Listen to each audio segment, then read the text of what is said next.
Hello, my name is Lisa Celestine-Jack, and I am a 7th grade ELA teacher at Vedrine Elementary in Evangeline Parish.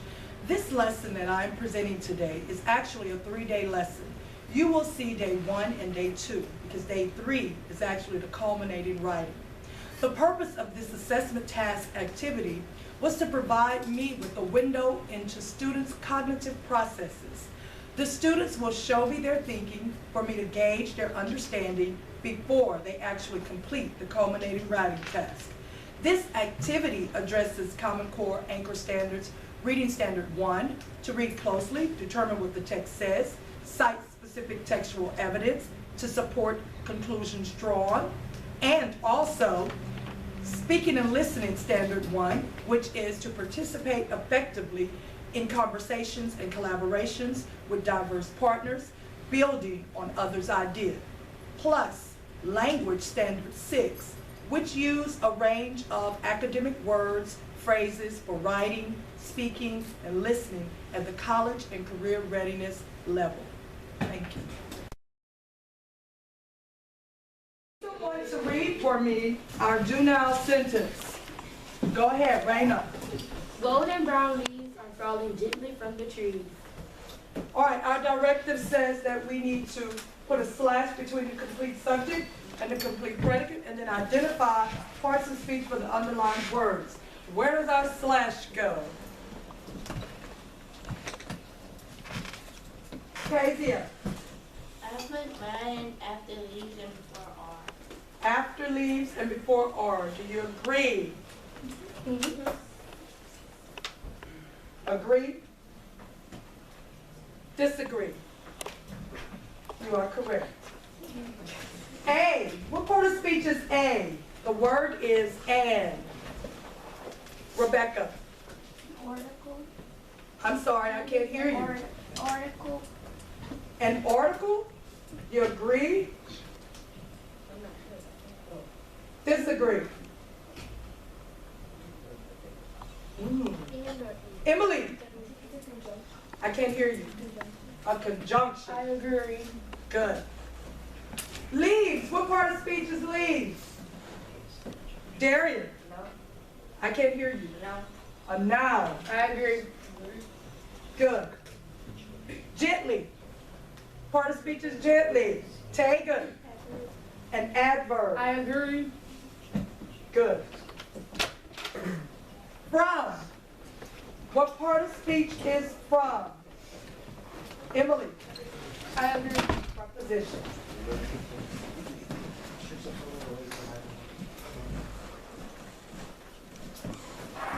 So, if you got all 5 correct, plus 5. You have 4 plus 4, 3 plus 3, 2 plus 2, 1 plus 1, and of course 0 if you didn't do it. Go ahead and put your do now binders away. All right. Yesterday, we did a close reading on our story, The Treasure of Living Brown.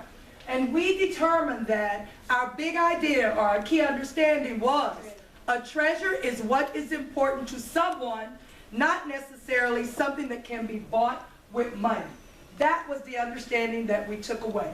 Well, today, I want to refine and see your processing of this understanding before we go into our text-dependent questions and before we do our culminating writing prompt for this story.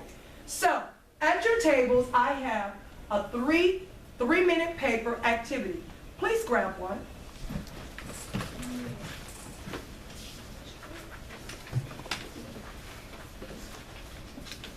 Also, go ahead and grab a loose leaf paper and put your number, just your class number, on that paper.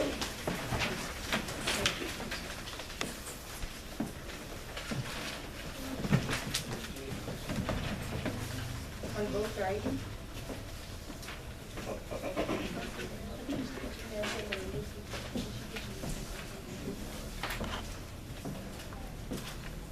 Now, step 1 of our activity says for us to read or reread the quotes and the highlights, everything that we've done that was important, to think about it. we did our close read on yesterday. So what I want for you to do real quick is to glance over your close read. Glance over it. And I want for you to think about the notice and note activities. Stop and look to see if we miss any. Again and again. Anything that was repeated. Aha moments. Memory moments. Tough questions. Contradictions or contrasts, and definitely words of wisdom. So as you skim through your text one more time, box in any of our notice and notes that we did not do on yesterday. 2 minutes.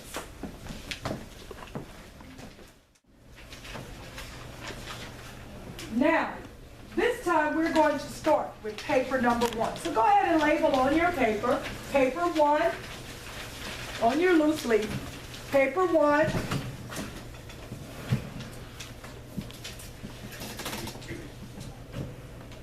And you will write a brief sentence or a brief statement using the sentence starter that I have provided. The first one says, the author explains, and you will complete that sentence. The author describes, you will complete that, and then the author questions. You will have 3 minutes. Skip a line between each sentence, and you may begin. All right, time's up. Paper 2, you will highlight the thoughts that was important. We have already done that. But now you are going to pick one important quote, thought, or idea, and you are going to complete the sentence statement. Why you think this quote is important. For example, here's how you will start. The author's statement, and you will include the statement, makes me think about or makes me wonder, and you will explain what it makes you think about or what it makes you wonder. Then you will skip a line and you will discuss about the point. The author's point, stating the same quote, use the exact same quote, suggests that, and tell me what it suggests. Questions? Okay, pencils down.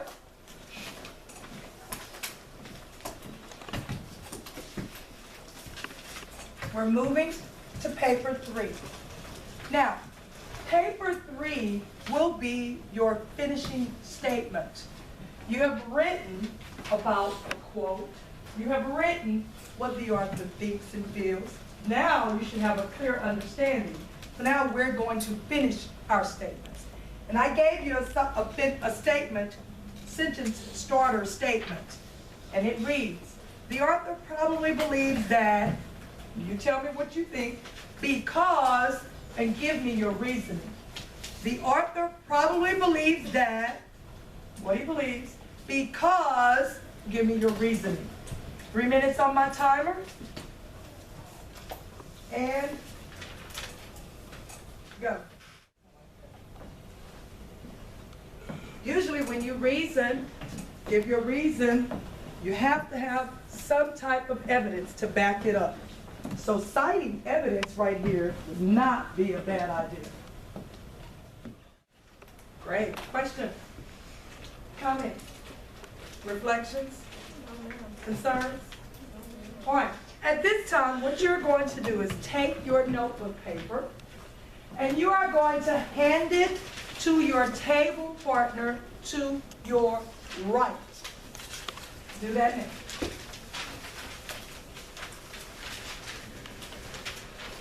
Now, what you're going to do for this part of the activity, you are going to respond to what your table partner wrote, reflecting on our text, the treasure of living bread. So what I want for you to do is I want for you to read your table partner's notes, their paper, find one thing that interests you, one thing. While you're reading, I will hand highlighters out, and you will highlight that one thing. And then you are going to respond to them in writing by saying, dear number, whatever their number is, your statement or thoughts about And you will say this one thing, summarize it, put it in a summary sentence. Was interesting because, and say why. Your statement added to my thinking because. How did it add to your thinking? Because you read their statement and pulled out that one thing that added to their thinking. All right? Questions? All right? You may begin. Begin reading. Now, it is at this time you're going to, please give the paper, your partner the paper section. I want you to go ahead and read what, first of all, read what they highlighted, and then read what they responded to you about. Few minutes. Read what they highlighted, and read what they responded to you about.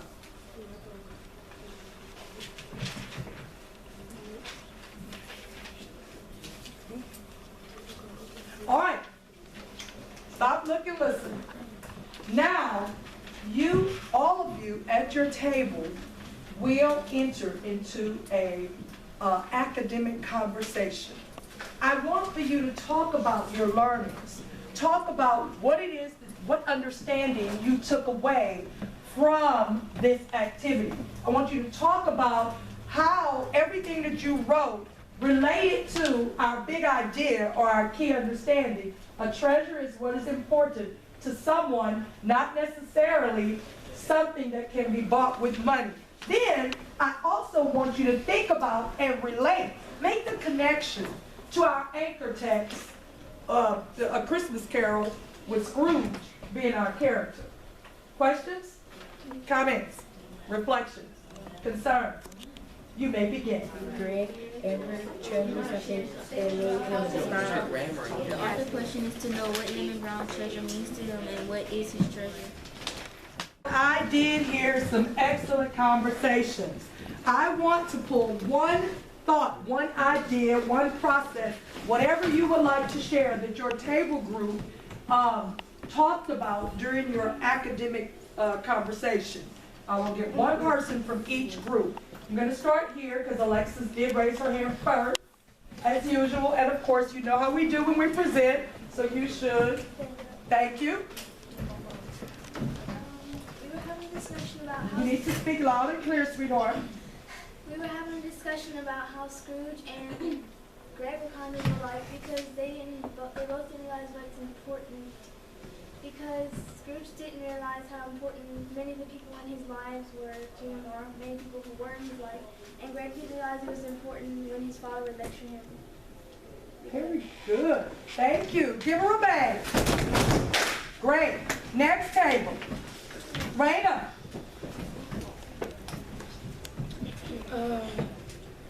We did a discussion about what if someone doesn't have a treasure.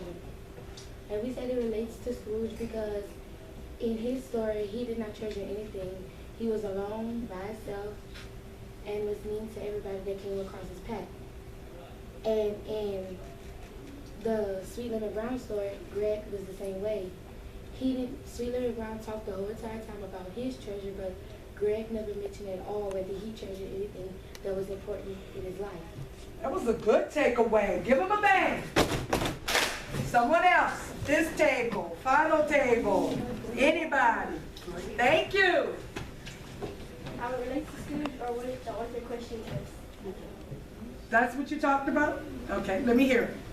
The author questions us what's the reader's treasure, and the author wants you to question yourself what's your earlier personal treasure and what you thought before, and compare it, like how much of a difference it is. Like to other people you treasure, how it's valued, if it costs money, or a person. Oh, so you did the comparison of the treasures, whether it's valuable or invaluable. I like it. Great takeaway. Give yourselves a bang. Excellent. Now we're going to move into phase 2 of this activity, or of this entire unit. We're going to go into our text-dependent questions. Now you should have a clear-cut understanding or processing of our story text and how it exactly relates to our anchor text, A Christmas Carol. So now you're going to do text-dependent questions related explicitly to our text. And of course, you know, when we use text-dependent questions, what strategy should we use? Someone raise your hand. What strategy? Restate, answer, prove. One more time. Restate, answer, prove. Yes, or we could use, what's the other strategy? Race. Let me hear it. Together. Restate, answer, cite evidence, explain. You must have evidence. You must explain. You must elaborate. For this activity, I'm actually going to pair you up with someone at your table. So, let me have, as I call your names, you're going to pair up with that person. Thank you, Chloe. The value of people is greater than any possession in this world. I agree with this thought because if someone asked me for anything, my possessions, I would normally say no.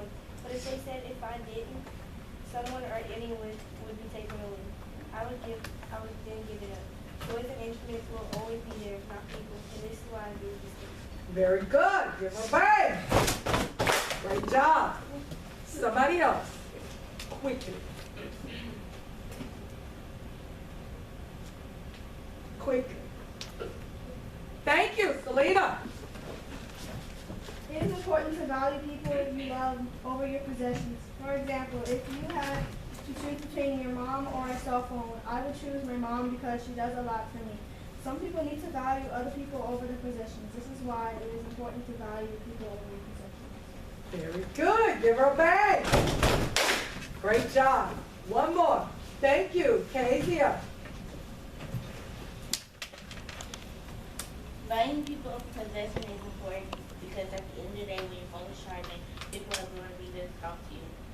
Like the other day when my sister's tablet broke, she was crying, and I was the only one there who could stop her. So this is why. Our focus question was question 5. It states on the bottom of page 2, who does Greg meet that tells him, don't try nothing because I got a razor sharp enough to cut a week into 9 days. What can we tell about the character based on his description? We responded by saying on the bottom of page 2, Greg meets Lemon Brown. We can tell that Lemon Brown runs into a lot of people who try to get his treasure from his description. On page 3, it says, on Lemon Brown came the answer. He must run into a lot of people who want his treasure because he is very alert when someone enters his building. This is what we learn about Lemon Brown from his description. For our visuals, we drew a harmonica and a thought bubble to represent Lemon Brown's memories. And we drew the newspaper clippings, which was also one of his treasures. Overall, my partner and I will learn that Sweet Lemon Brown is very protective about his treasure and will do nothing to keep it safe. Give him a bang. Our focus question is reread the opening 2 pages again. How does Myers build suspense? Cite specific words and phrases. We responded by saying Myers built suspense by giving us a visual about what the old tenement looked like inside. One piece of evidence my partner and I found was in paragraph 6 when it said down the block there was an old tenement that had been abandoned for months. This means that the old tenement was abandoned for months and it was messed up and it wasn't as nice as the other houses. In paragraph 7, it also says that he vaulted over the outer stairs and pushed tentatively on the door. It was open and he let himself in. To me, this starts to build suspense because it describes how eerie the place was. Our last piece of evidence says, dark except for the dim light that filtered through the dirty windows from the street lamp. This means that the light went through the window. In conclusion, this is what the old tenement looked like and how it builds suspense. And our visuals is the treasure chest, which represented every man's treasure, which is worth money. And Greg's report card, which shows if he made a bad grade, that he would be able to play his treasure, which is basketball. Thank you. Give him a bang. Perfect. Hi, my name is Raina. Hi, my name is Leighton. Today, my partner and I will be presenting our text-dependent question. We have question 11, and it reads, At the end of the story, why does Greg smile when he thought of the lecture he knew his father would give him? why is it significant that Greg smiles when he thinks of his father's lecture? We said that Greg smiles when he thought of the lecture he knew his father would give him because Greg was mad that his dad only cared about his grades, do the things that he wanted to do. To our understanding, Greg, his father didn't want him to make the same mistakes that he did. I know this because according to paragraph 1 and 2, it said, I would to leave school when I was 13. His father said that a year younger than you are now. If I didn't have half the chances you had, I didn't. the main thing that we figured out was that if Greg wouldn't have met Lemon Brown, then he wouldn't understand the lecture he knew his father would give him. If he didn't do that, when Greg would think he could get away with anything, then he could miss his dad's lecture. We all can relate to this because some people in the world say, my mom fusses me too much and my dad punishes me. If they didn't do that, then how would we know that they loved us? They would show that we cared. We wouldn't know how to learn from our mistakes. In conclusion, Greg learned a lot through Lemon Brown and his dad lectures about life. Our visual is the earth, which represents our whole world, and our treasure. In it, my treasure, and on the side we wrote our treasure, which is, my treasure is my friends and my family. My treasure is friends, crafts, outdoors, and family. And this is our test to complete the question. Answer. Give them a bang. We did question A with it. On the bottom of page 6, Lemon Brown reveals to that the treasure that was hidden under his right. So what was Lemon Brown's treasure? Why was it significant to him? Lemon Brown's treasure that he revealed on page 6, paragraph 17, lines 3 to 5, that was a harmonica and some newspaper clippings. It's also the memories from his treasure that made it special to him. For example, on page 7, paragraph 5, Lemon Brown says, him carrying it around like that with him told me it meant something to him. That was my treasure, and when I gave it to him, he treated it just like that, a treasure. This shows Lemon Brown's treasure is also memories of his son, something that you can't buy. In conclusion, that was Lemon Brown's treasure and why it was significant to him. Alexa drew a harmonica representing Lemon Brown's treasure, and I drew newspaper clippings. Thank you. Give them a bang. Your closing for today is your tweet. You will be tweeting if you had a treasure, if you had to give away your treasure, who would you give it to and why? Response. Stand. If I had to give my treasure to someone, I'd give it to all my best friends and Shizu-chan because I'd give my treasure to them because every day they make me smile and they are always there for me to talk to, and without them I feel like I had no purpose. So I leave my treasures to them because I appreciate how happy they make me feel.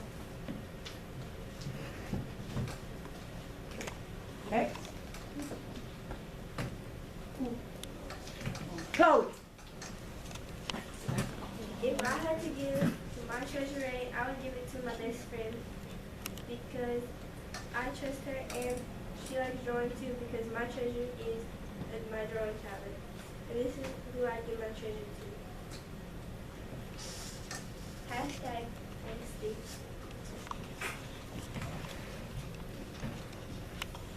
If I had to give my treasure away to someone, I would give it to my best friend Chloe because I can trust her with anything. Another reason I would give it to her is because we are very close friends. This is who I give my treasure to and why. Hashtag giving up my treasure.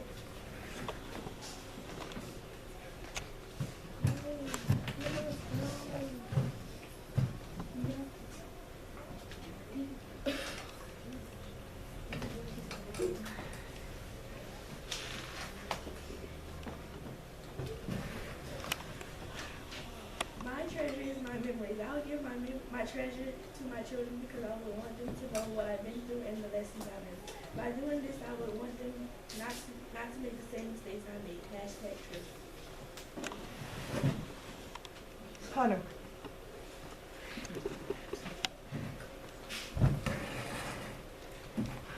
If I were to give my treasure away, I would give it to my brother because he will take care of it and will not lose it, and he will not let no one take it.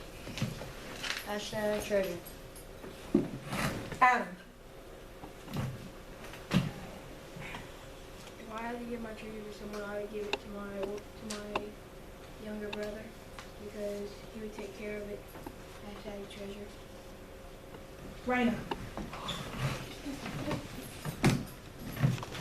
My treasure that I would give away is my friends, family, and my life because I know that they don't have my back, and I would do anything for anybody.